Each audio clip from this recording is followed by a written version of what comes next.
Դուք դիտում եք Ադրբեջանի եւ Հարավային Կովկասի տարածաշրջանի գլխավոր լուրերը CBC-ի հայկական ծառայության ալիքում։ Բաժանորդագրվեք մեր ալիքին Ադրբեջանում եւ նրա շուրջ տեղի ունեցող իրադարձություններին իրազեկ լինելու համար։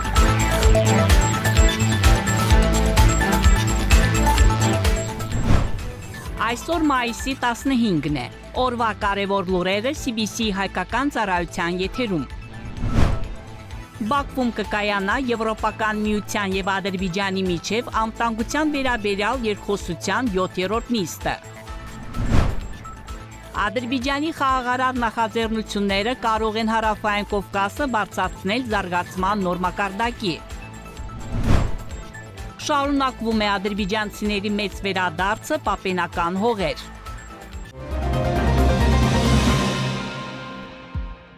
Միլի Մեջլիսի նախագահ Սահիբա Գաֆարովան Բուխարա կատարած աշխատանքային այցի շրջանակներում հանդիպել է Ուզբեկիստանի Գերագույն Մեջլիսի Սենատի նախագահ Թանզիլա Նարբաևայի հետ։ Հանդիպմանը գոհունակություն է հայտնվել մեր բարեկամական եւ եղբայրական երկրների միջև հարաբերությունների զարգացման ներկայիս մակարդակից եւ հատկապես ընդգծվել է երկու երկրների ղեկավարների դերը հարաբերությունների խորացման գործում։ Զրույցի ընթացքում նշվել է, որ մեր երկրների եւ ժողովուրդների միջև բարձր մակարդակի հարաբերությունները հաջողությամբ շարունակվում են նաեւ խորհրդարանական մակարդակով։ Բարձր է գնահատվել մեր խորհրդարանների համագործակցությունը ինչպես երկկողմ ձևաչափով, այնպես էլ միջազգային խորհրդարանական կազմակերպությունների շրջանակներում։ Ընդգծվել է, որ օրենսդիր մարմինների ղեկավարների եւ падգամավորների մակարդակով փոխադարձ այցելությունները, ինչպես նաեւ կանոնավոր հանդիպումները զգալի ներդրում են ունեցել այս ոլորտում հարաբերությունների հետագա ամրապնդման գործում։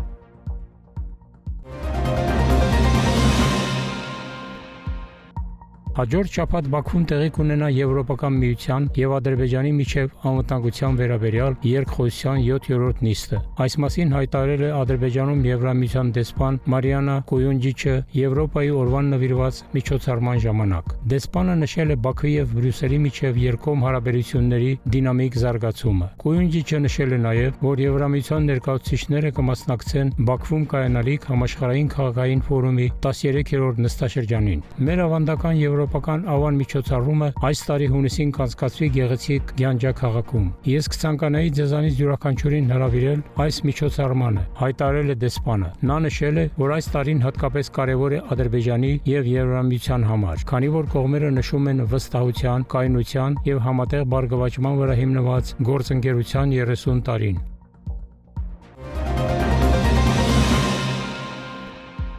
Եվրոպական քաղաքական համայնքի 12-րդ գագաթնաժողովը 2028 թվականին Ադրբեջանում անցկացնելու որոշումը լրացուցիչ հնարավորություն է ստեղծում Եվրամիության հետ համագործակցության հետագա զարգացման համար։ Այս մասին հայտարարել է Ադրբեջանի փոխարտգործնախարար Յալչին Ռաֆիևը Եվրոպայի օրվա կապակցությամբ կազմակերպված միջոցառման ժամանակ։ Ադրբեջանը Եվրամիության հետ իր հարաբերությունները դիտարկում է հենց այս համատեքստում։ Մենք Եվրամիության հետ համագործակցություն դիտարկում ենք որպես մեր արտաքին քաղաքականության կարևոր ուղղություն եւ ուրախ ենք նշել, որ վերջին տարիներին այդ հարաբերությունները նոր դրական դինամիկա են ձեռք բերել, ասել է նա։ Ռաֆիևը նշել է Եվրամիության խորհրդի նախագահ Անտոնիո Կոստայի վերջերս Բաքու կատարած այցը եւ Ադրբեջանի նախագահ Իլհամ Ալիևի հետ նրա հանդիպումից հետո ընդունված համատեղ հայտարարությունը, ընդգծելով, որ փաստաթուղթը հաստատում է համագործակցության հետագա ամրապնդման փոխադարձ հանձնառությունը։ Այսօր Ադրբեջանի եւ Եվրամիության միջև գործընկերությունը ռազմավարական բնույթ է ստանում։ Եվրամիությունը Ադրբեջանի հիմնական քաղաքական եւ տնտեսական գործընկերներից մեկն է։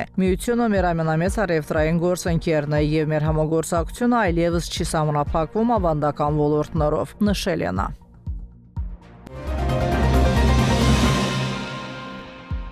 Ադրբեջանի խաղաղարար նախաձեռնությունները կարող են Հարավային Կովկասը բարձրացնել զարգացման նոր մակարդակի, ասել է Վրաստանի ռազմավարական հետազոտությունների կենտրոնի տնօրեն Վալերի Չեչելաշվիլին։ Նա նշել է, որ Ադրբեջանն ունի տարածաշրջանի ամենամեծ տնտեսությունը տարեկան մոտ 75 միլիարդ դոլար հնայով, Վրաստանի 42 միլիարդ դոլարի եւ Հայաստանի մոտ 33 միլիարդ դոլարի համեմատ։ Հետևաբար Ադրբեջանի դերը Հարավային Կովկասի ընդհանուր տնտեսական եւ քաղաքական լանդշաֆտի ձևավորման գործում հատկապես բավականապես նշանակալի է։ Փորձագետը ընդգծել է, որ Ադրբեջանի խաղաղարար նախաձեռնությունները նպատակ ունեն տարածաշրջանը վերածել կայունության, ինտեգրման եւ զարգացման տարածքի։ Այնուամենայնիվ առջևում դեռ շատ աշխատանք կա անելու։ Ադրբեջանի եւ Հայաստանի միջև խաղաղության պայմանագրի ստորագրումից, ինչպես նաեւ Հայաստանի եւ Թուրքիայի միջև դիվանագիտական հարաբերությունների հաստատումից հետո ստեղծված նոր պայմանները տարածաշրջանը կբարձրացնեն բոլորովին նոր մակարդակի, ասել է Չեչելաշվիլին։ Նա նաեւ հավելել է, որ այս գործընթացը կարող է ավելի շատ ներդրումներ, նոր հնարավորություններ եւ տնտեսական ակտիվություն բերել Հարավային Կովկաս։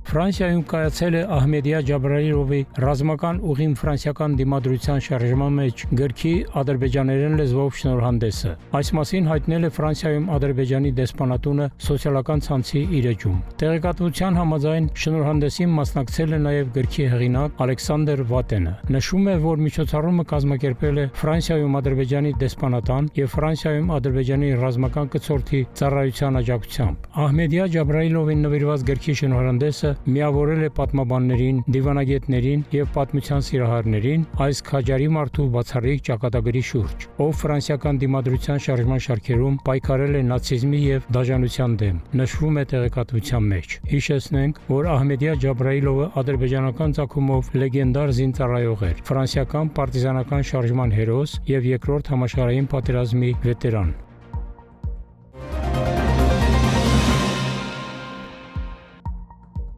Շարունակվում է օկուպացիայից ազատագրված տարածքներ մեծ վերադարձը։ Զանգիլան քաղաք եւ Ջաբրայիլի շրջանի Շուքուրբեյլի գյուղ վերաբնակվողները ընտանիքներ են, որոնք ժամանակավորապես բնակություն էին հաստատել հանրապետության տարբեր մասերում։ Այս փուլում Զանգիլան քաղաք է տեղափոխվել 5 ընտանիք, 26 մարդ, իսկ Ջաբրայիլի շրջանի Շուքուրբեյլի գյուղ 107 ընտանիք, 453 մարդ։ Հայրենի վայրեր վերադարձած բնակիչները շնորհակալություն են հայտնել նախագահին պետական համապարփակ հոգատարության ներքո գտնվելու համար, ինչպես նաև երախտագիտություն են հայտնել Քաջարի ադրբեջանական բանակին, մեր հողերը օկուպացիայից ազատագրած զինվորներին ու սպաներին եւ հարգել են այս ճանապարհին իրենց կյանքը զոհաբերած նահատակների հիշատակը։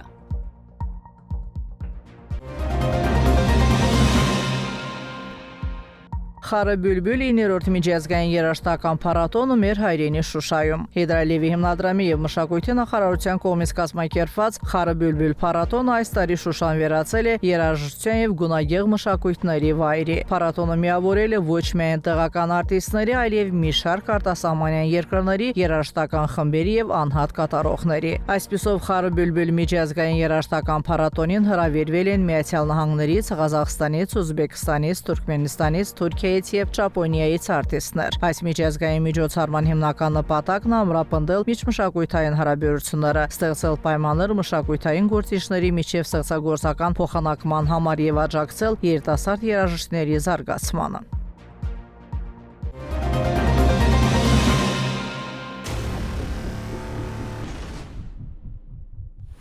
Մեր ալիքի տեղեկատվական գործընկերն է Երևան տեղեկատվական վերլուծական կենտրոնը։ Ադրբեջանցի եւ արտասահմանյան հեղինակների արդի վերլուծական նյութեր, հարցազրույցներ եւ հրապարակումներ, տարածաշրջանի պատմության, այսօրվա իրողությունների, ինչպես նաեւ ազգամիջյանական մարտությունների պատճառների եւ հետևանքների վերաբերյալ։ Բոլոր այս նյութերին դուք կարող եք ծանոթանալ այցելելով կենտրոնի Երևանասկոմ կայքի Facebook-յան էջը։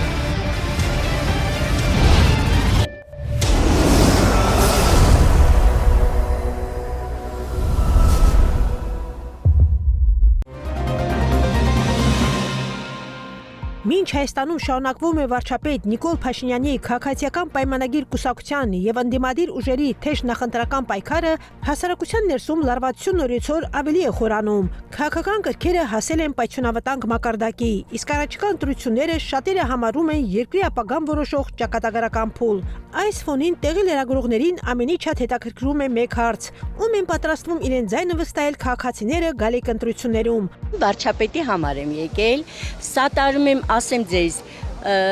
բոլոր այն լավ բաների համար ինքը ինչ արել է, մենք բոլորս տեսնում ենք դա, գնահատում ենք, շատ եմ սիրում վարչապետին, որպես անձ, այն ամեն ինչ ինքը ցանկանում է Հայաստանի համար։ Խաղաղությունը առաջնային նպատակ է ու կարծում այն ուժերը, որոնք ուզում են գան իշխանության, իրանց վարած քաղաքականություն նորից պատերազմի հանգեցնելու։ Մեր վարչապետը պարոն Փաշինյանը լինի։ Խաղաղություն լինի, մեր տղաները մեղք են, չզոհվեն։ Իսկ նախկինները որ ասում Ոայ, նախկին չկա։ Ահավոր են։ Ես ապրել եմ 66 տարեկանը։ Լավ բան չեմ տեսել, հիմա եմ լավ տեսնում։ Մյուս հարցվածներն էլ միաձայն նշում են, որ իրենց ձայնը պատրաստվում են տալ միայն գործող իշխանությանը, քանի որ նրանց համոզմամբ հենց ներկայիս վարչապետն է ի վիճակի ապահովելու երկրի խաղաղությունն ու կայունությունը։ Նախկին հանցագործները, այն ղեկավարները, որ 30 տարի կործանեցին այս ազգն ու պետությունը, այլևս գլուխ չբարձրացնեն, վերջնականապես մենք ազատվենք իրանցից։ Քաղաքացու խոսքով այն, որ նախկին ղեկավարները մասնակցում են ընտրություններին, դեռևս չի նշանակում, թե նրանք կրկին կկարողանան վերադառնալ իշխանության։ Նրա համոզմամբ հասարակությունը չի մոռացել անցյալի ծանր հետևանքներն ու նախկին իշխանությունների տարիների աղետալի սխալները։ Այդ ներկայացնելը դա դեռ չի նշանակում, որ իրանք վերադառնալու են, իրանք հավերժ կորելու են, հենց այս ընտրությունով։ Ես վստահ եմ, որովհետև մեր երկիրը այն վիճակի են հասցրել, որ միակ ճանապարհը դա է։ Հիմա այս պահին մենք ուրիշ ճանապարհ չունենք եւ դա պատահական չի, որ մեր վարչապետը այս քաղաքականությունն է վարում։ Հավատացեք, որ միակ ճանապարհն է մեր փրկության, մեր պետության փրկության, որովհետև արդեն մեր պետությունը տանում էին կործանման։ Ու հիմա գոնե պետք է այս մի կտոր հողը փրկել այդ հանցագործներից։ Այս պահին մեծ խաղաղությունն է պետք, որ մեր երկիրը զարգանա։ Հասարակության շրջանում անցկացված հարցումները ցույց են տալիս, որ քաղաքացիների մեծ մասը երկրի ապագան կապում է բացառապես խաղաղության հետ։ Նրանց համոզմամբ Հայաստանը կործանարար զարգացումներից փրկելու միակ ճանապարհը Ադրբեջանի հետ խաղաղության հաստատումն ու տարածաշրջանում կայունության ապահովումն է։ Մարդիկ համոզված են, որ հասարակությունն այսօր առավել քան երբևէ խաղաղություն եւ ապագայի հանդեպ վստահություն է ցանկանում, ոչ թե նոր հակամարտություններ եւ ռևանշիստական կոչեր։ Դուք դիտեցիք օրվա գլխավոր լուրերը CBC-ի հայկական ծառայության ալիքում։ Բաժանորդագրվեք մեր ալիքին, հավանեք եւ մեկնաբանեք, որպեսզի մեր լուրերը ավելի շատ մարդ կարողանա դիտել։